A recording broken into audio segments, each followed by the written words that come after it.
वफ़ाक़ी घरू वज़ीर राणा सनाउल्ला चयो आहे त जेकॾहिं सबूत मिलिया त शेख रशीद ऐं इमरान ख़ान खे गिरफ़्तार करे सघिजे थो। वफ़ाक़ी घरू वज़ीर राणा सनाउल्ला मीडिया सां ॻाल्हाईंदे चयो त शेख रशीद खे अगवा न कयो वेंदो पर बाज़ाब्ता गिरफ़्तार कयो वेंदो। जेकॾहिं सबूत मिलिया त शेख रशीद ऐं इमरान ख़ान खे बि गिरफ़्तार करे सघिजे थो। हुन चयो त मस्जिद नबवी जी हुरमत जी भञकिड़ी कई वई। उन केस में कंहिंखे बि माफ़ी न मिलणु घुरिजे।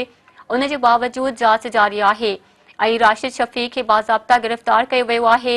हिकु वीडियो आहे जंहिं में हू पाण चई रहियो आहे त असां इहो करायो आहे।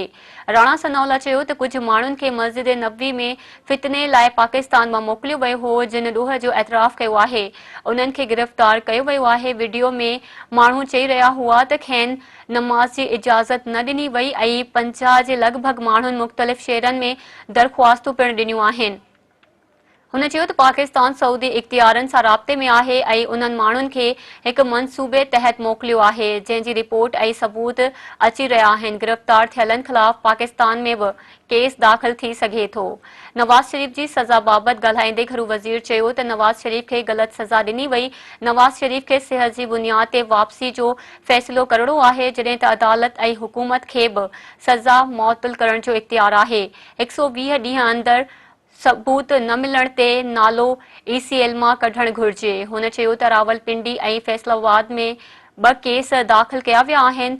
माण्हुनि पंहिंजे जज़्बे तहत केस दाख़िल कराया आहिनि। हर मुसलमान जा पंहिंजा जज़्बा आहिनि। हुकूमत केसनि में रुकावट न बणिजंदी।